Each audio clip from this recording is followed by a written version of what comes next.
сәлеметсіздер ме құрметті оқушылар, студенттер, көрермендер.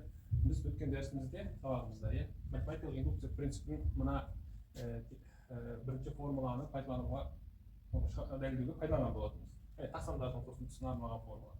Енді біз бүгінгі сабағымызда мына математикалық индукция принципінің өзін дәлелдейік. Енді кім бұл видеоны көрмесе қарап аласыздар. Негізгі математикалық индукция принципін қолданған кезде бізде екі қадам бар. Бірінші қадамы бұл негізгі қадам. Біз тұжырымды ақиқат деп санайтын оң бүтін сандар жиыны естесек, онда бірдің еске тиісті екенін көрсету керек. Яғни ең тең бір жағдайда мынаның дұрыс екенін көрсету керек деген сөз. Бұл негізгі қадам. Екінші қадам бұл индуктивті қадам. Индуктивті қадам, яғни мынау кез келген деген сөз, кез келген n оң бүтін сандар үшін, егер n еске тиісті болса, бұдан n плюс бірде еске тиісті екендігі шығуы тиіс. Міне, осы екі қадам орындалатын болса, онда математикалық индукция принципі бойынша мына формула, яғни бір тұжырым дұрыс дегенді білдіреді. Кез келген n оң бүтін сандар үшін, яғни бүкіл натурал сандар үшін деген сөз.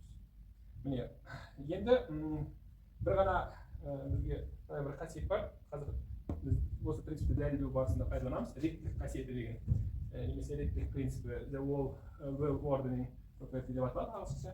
Кез келген бос емес бүтін сандар жиынының ең кіші элементі бар болады дейді. Мысалы, натурал сандар жиынын алатын болсақ, бұл да оң бүтін сандар жиыны ең кіші элементі бір деген. Кейде бұны ең кіші натурал сандар принципі деп атайды әдебиеттерде. Міне осы реттілік қасиетін біз пайдаланатын боламыз қазір дәлелдеу барысында. Соны естеріңізге салып жатырмын. Мына жерде математикалық индукция принципінің өзінің берілуі. Жиын бір деген бүтін санды қамтысын, және келесі қасиетке болсын. К бүтін санды қамтыса, онда ол тағы К плюс бірді де қамтиды да, ол барлық оң бүтін сандар жиыны болуы тиіс. Міне осы принципті біз дәлелдейік.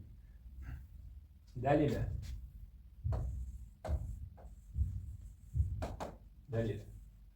Айталық, S деген біздің принциптегі айтылған өзіне бірді қамтысын, және де К егер еске тиісті болса, бұдан К плюс бірде еске тиістігі шықсын. Бірақ, мынандай кері математикалық индукция принципінде айтады, немесе барлық тұжырым, барлық оң бүтін сандарға дұрыс дейді ғой. Біз осы жерде кері жору жасайық. Дәлелдеу үшін. Кері жору мынандай болсын. Бірақ, мына S бүкіл оң сандарды қамтымасын. S деген бүкіл оң сандарды қамтымасын.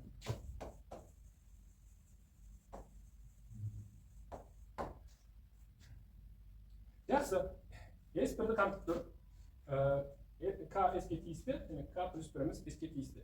Енді қараңыздар, S егер бүкіл оң сандар жиынын қамтымайтын болса, онда S-ке тиісті емес басқа оң сандар жиыны бар. Біз оны мысалы айталық D жиыны бар делік. D жиынының және де бұл мынандай n плюс 1 сол сияқты оң сандар жиынынан тұрсын делік. Яғни D-ның ең кіші элементі n. Жақсы реттілік қасиеті бойынша. Яғни n деген D жиынының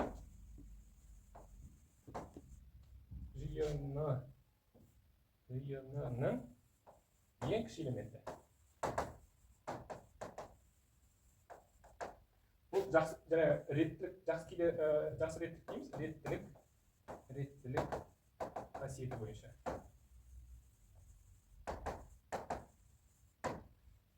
Және бұл бос емес жиын. Себебі бізде S-міз ақырылы деп тұрмыз. Енді мұндағы n бірге тең емес,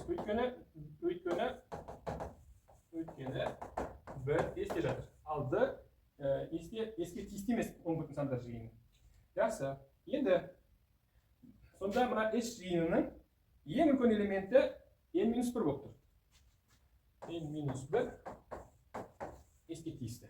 Жақсы. Енді мына S жиынының қасиетіне келейік. S өзіне тиісті, мынау К-ның орнында тұрған сияқты. Егер К n-1 S-ке тиісті болса, онда келесі көршісі S-ке тиісті болады. Яғни n-1 қосылған 1, бұл бізде n-ге, бұл да неге тиісті болу керек? S-ке тиісті болу керек. Ал біз жаңа ғана айттық, n ол S-ке тиісті емес, D жиынның ең кіші элементі. Бұл бізде S-ке тиісті емес. Яғни мен осы жерде қарама-қайшылыққа келдік. Бізде S-дің қасиеті бойынша ол n-1 S-ке тиісті болса, келесі элементі де S-ке тиісті болу керек еді, S-дің қасиеті бойынша. Ал мына жерде n бізде S-ке тиісті болмай қалыпты. Яғни біз қарама қайшылыққа келдік. Бұл не деген сөз? Бұл ес жиыны, яғни бүкіл оң бүтін сандар жиынын қамтиды дегенді білдіреді. Міне математикалық индукция принципін осылай дәлелдеуге болады. Алдағы уақытта міне бұны теңсіздіктерге, тепе-теңдіктерді дәлелдеуге пайдаланамыз. Көптеген есептер, болжамдар дәлелдеуге пайдалануға болады. Алдағы уақытта тағы да пайдалы видео сабақтар болады. Егер осы дәріс ұнаса, сіз каналға тіркеліңіз және де видеомен басқа достарыңызбен бөлісіңіздер. Сау болыңыздар.